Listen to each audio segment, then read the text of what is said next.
এসব ছাত্রলীগ। আমরা খুব ভালোভাবে জানি আওয়ামী লীগ এবং তার নেত্রী শেখ হাসিনা বাংলাদেশকে আরেকটা মিয়ানমার বানিয়ে অথবা আরেকটা সিরিয়া বানিয়ে হলেও ক্ষমতায় থেকে যেতে চায়। বাশার আল আসাদ যা করেছে, বছরের পর বছর দেশটাকে ধ্বংস করে দিয়েও তার ক্ষমতা টিকিয়ে রেখেছে, ঠিক একই পথে উনি যেতে প্রস্তুত, আমরা বুঝি। প্রশ্ন হচ্ছে উনি কি পারবেন? কারণ এই রকম একটা আলামত দেখানোর চেষ্টা হচ্ছে, কিন্তু আমি ব্যক্তিগতভাবে মনে করি সম্ভব না। তারা অলরেডি হেরে গেছেন। আজকে আমরা কি খেয়াল করছি সারা দেশের বিভিন্ন জায়গায় বা ঢাকায়ও যখন পুলিশ জমায়েত হচ্ছে, জনগণ জমায়েত হচ্ছে, সেখানে পুলিশ কারো প্রতি কোনো অ্যাগ্রেসিভ আচরণ করছে না। এবং দেশের প্রায় সব জায়গায় এখন পর্যন্ত আমার কাছে যতগুলো তথ্য আছে তাতে খুব বেশি তারা গতকালও যতটুকু দেখিয়েছে ততটুকু দেখাচ্ছে না। শুধু তাই না, ঢাকার বিভিন্ন স্পট থেকে ট্রাফিক পুলিশও তুলে আনা হয়েছে তারা ঝুঁকি বোধ করার কারণে। আমি একটা কথা একটু বলতে চাই, পুলিশ যদি জনগণের বিরুদ্ধে না দাঁড়ায় তাদের পূর্বের পাপের জন্য কেউ কিছু তাদেরকে করবে আমি মনে করি না। এবং আমাদের যারা আন্দোলনকারী আছেন মাঠে, তারা সাইবার মাঠও একটা মাঠ, কিন্তু আমাদের রাজপথে যারা আছেন তারা নিশ্চিতভাবেই সেটা বুঝবেন। সব যেটা দাঁড়ালো, পুলিশ এই মুহূর্তে অ্যাকশনে নেই।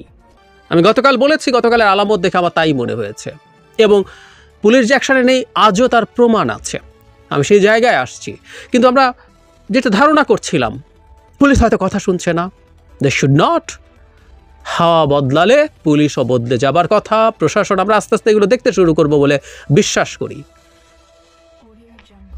পুলিশ যে কাজ করছে না সেভাবে, পুলিশ যে কে যার এভাবে লেলিয়ে দেওয়া যাচ্ছে না, তার একটা প্রমাণ হলো কুমিল্লায় ছাত্রলীগ যুবলীগ গুলি করে অন্তত 5 জনের গুলিবিদ্ধ হবার সংবাদ পাওয়া গেছে। সংখ্যাটা আরও বেশি হতে পারে, এর মধ্যে কেউ মারাও যেতে পারে। কিন্তু কাজটা করেছে আওয়ামী লীগের পান্ডারা, এটা হলো জরুরি কথা, পুলিশ না। এই জায়গাটা আমি নোট করতে বলবো। তাও কোন জায়গায়? একটা জায়গায়। পারলে তো সব জায়গায় করতো। বিশেষ করে শহীদ মিনার এলাকায় এই রকম ঘটনা ঘটিয়ে দিচ্ছে।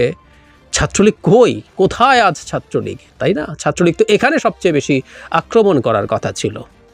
কত হ্যাডাম! মজার ব্যাপার, একটা ফানি ঘটনা আমরা এর মধ্যে আবার দেখলাম, একটু অফ টপিক। ছাত্রলীগের প্রেসিডেন্ট সেক্রেটারি তাদের 2 জনের ফেসবুক এর ভেরিফাইড আইডি মেটা হাফিস করে দিয়েছে তাদের কমিউনিটি গাইডলাইন ফলো করা হয়নি বলে।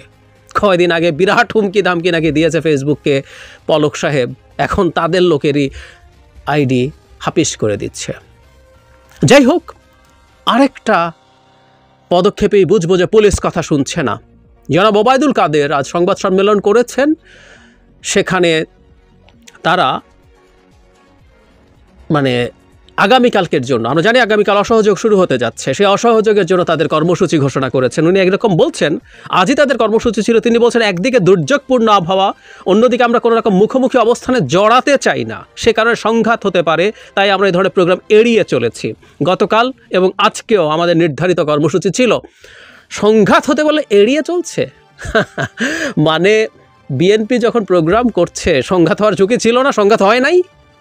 সারা দেশে যেখানে বিএনপি প্রোগ্রাম করেছে সেখানে তারা নির্লজ্জের মতো অসাংবিধানিকভাবে বেআইনিভাবে মাঠে ছিল, উস্কানি দিয়েছে। আসলে এখন তাদের ওই হ্যাডাম ট্যাডাম নাই, সব শেষ। কিন্তু এখানেও একটা জিনিস একটু জরুরি, তারা যে আহ্বান জানাচ্ছে যে আগামীকাল তারা এই ধরনের সমাবেশ করবে, ওয়ার্ডে ওয়ার্ডে তারা থাকতে বলছেন। আগামী পরশু তারা মিছিল করবেন, তাদের শোকের মাস। আওয়ামী লীগও শোকটোক করতে দেখি না ইদানিং। আওয়ামী লীগও আসলে করতে হয়, এটা বেচার চেষ্টা অ্যাটলিস্ট করে, ক্রেতা নাই, তারা নিজেরাই এই বয়ান এখন আর কেনে না। যাই হোক, সেটা করবে, কিন্তু আগামীকাল ওয়ার্ডে ওয়ার্ডে তাদের অবস্থান করার কথা বলা হচ্ছে। এই কথাটাকে আমি গুরুত্বপূর্ণ মনে করি।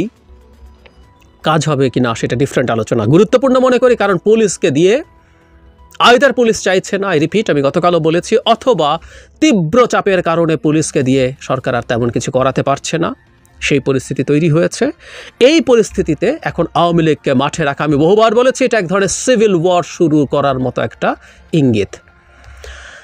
তবে বাশার আল আসাদ বা মিয়ানমারের সেনাপ্রধানের মিয়ন লাইয়ের ক্ষেত্রে যেটা হয়েছিল, মিলিটারি তার হয়ে যত্রতত্র যেন তেন গুলি করে বিদ্রোহীদেরকে দমন করেছিল। আমি গভীরভাবে বিশ্বাস করি বাংলাদেশের মিলিটারি এমন কিছু করবে না। পুলিশ বিজিবিও তাদের অলরেডি যে পাপ হয়েছে সেটার ভার আর বাড়াতে চাইবে না। ফলে ছাত্রলীগ দিয়ে গৃহযুদ্ধ লাগানো যাবে?